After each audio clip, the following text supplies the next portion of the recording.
आज मैं लेकर आया हूं दो प्यार करने वालों की एक ऐसी कहानी जो दिल छू जाएगी, आंखें नम कर देगी और आपको सच्चे प्यार की अहमियत फिर से याद दिला देगी।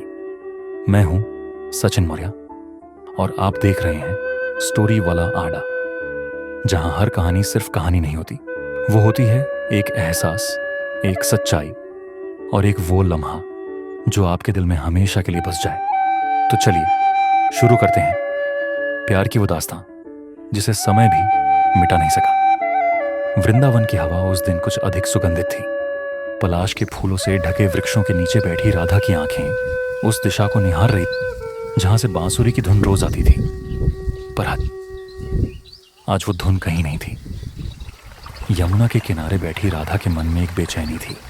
उनकी आंखें धूप से झिलमिलाते पानी को चीरती उस एक आकृति को ढूंढ रही। श्याम सुंदर, उनका कृष्ण।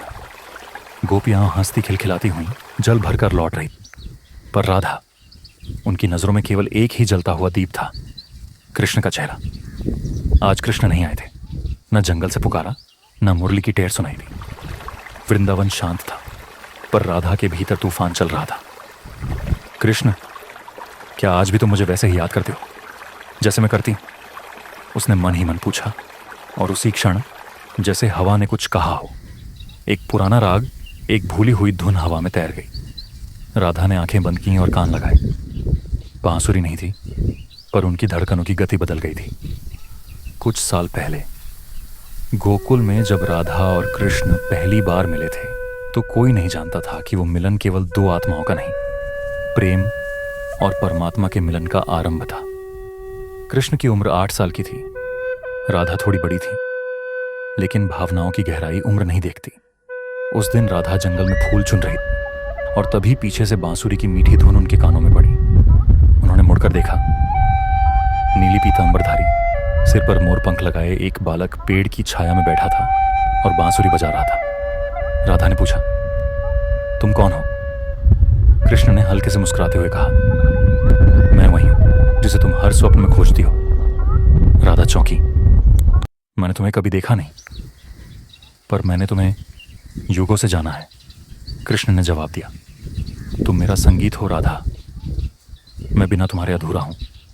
उस दिन से राधा रोज उस वृक्ष के नीचे फूल चुनने लगी और कृष्ण रोज वहां बांसुरी बजाने लगे।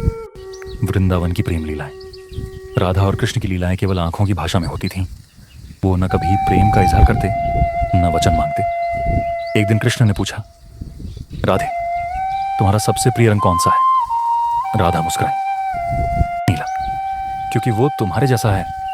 कृष्ण हंस पड़े, और मैं तो पीतांबर पहनता हूं, दो रंग मिलकर एक हो जाते हैं जैसे हम।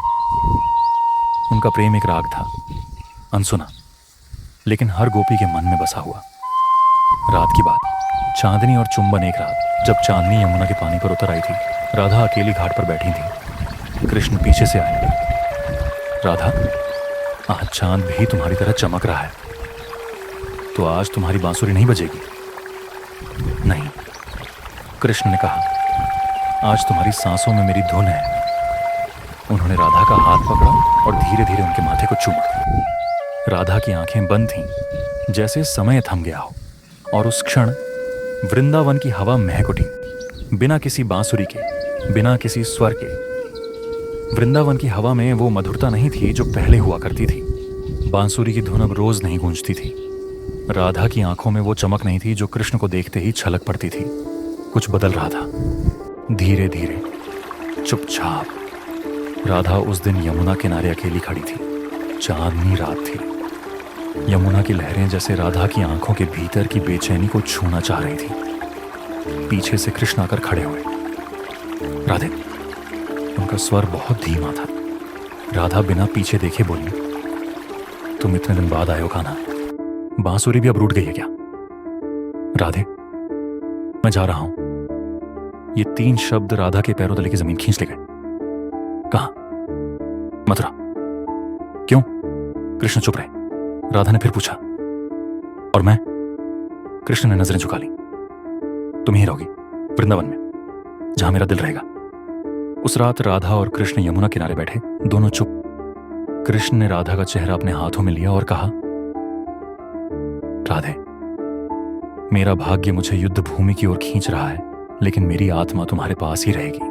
मैं हर रात हर सांस में तुम्हें पुकारूंगा। राधा ने उसकी आंखों में झांक कर कहा, तुम मेरे नहीं हो कृष्ण, तुम सबके हो, और इसी में मेरी हार है, लेकिन यही मेरी पूजा भी है। कृष्ण ने राधा का माथा चूमा और कहा, तुम प्रेम हो राधा, और प्रेम कभी छूटता नहीं। राधा ने पूछा, क्या यह हमारा आखिरी मिलन है?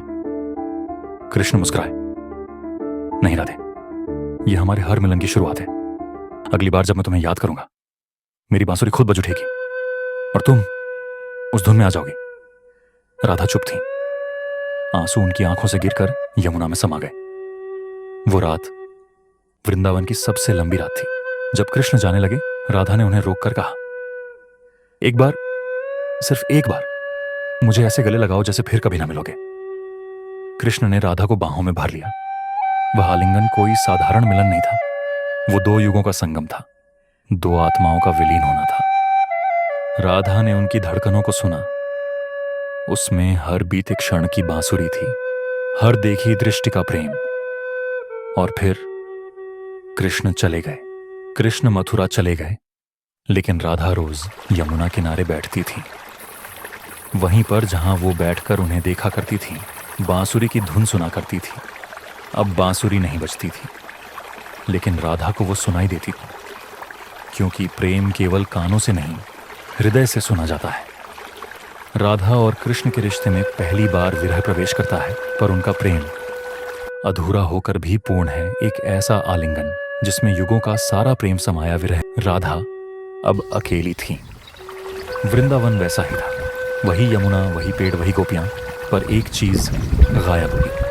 एक बांसुरी, एक मुस्कान और एक जोड़ी नीली आंखें। सुबह जब सूरज यमुना पर झलकता, राधा बैठ जाती उसी घाट पर। कृष्ण, तुम नहीं आए, पर क्या मैं आज भी तुम्हारी यादों में हूं?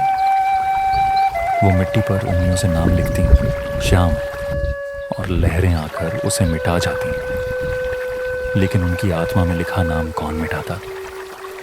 राधा ने अब बोलना कम कर दिया था। उन्होंने अपनी सारी ऊर्जा कृष्ण की यादों में समर्पित कर दी।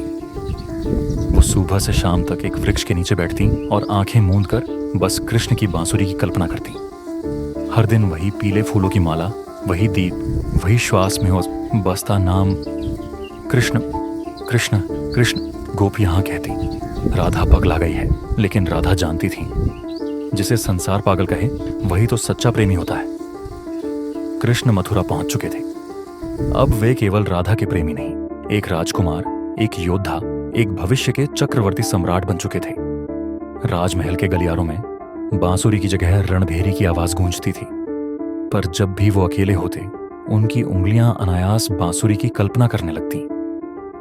राधे, वो बुदबुदाते, क्या तू अब भी मुझे याद करती है? एक रात राधा गहन ध्यान में थी। यमुना के किनारे बैठकर उन्होंने अपनी आंखें बंद की और सांस रोककर बस कृष्ण का स्मरण किया। तभी उन्हें हवा में एक बहुत ही हल्की सी बांसुरी की टेर सुनाई दी। उन्होंने आंखें खोली। कृष्ण सामने खड़े थे, नीले वस्त्र, मुरली हाथ में, और वही हल्की मुस्कान। कृष्ण, तुम आ गए। कृष्ण, क्योंकि अब वो धुन सुनाने को कोई श्रोता नहीं बचा था। राधा और कृष्ण कभी मिले नहीं, क्योंकि उनका प्रेम किसी सांसारिक मिलन से परे था। वो प्रेम नहीं था, वो भक्ति था, वो सांस था, वो अमृता थी।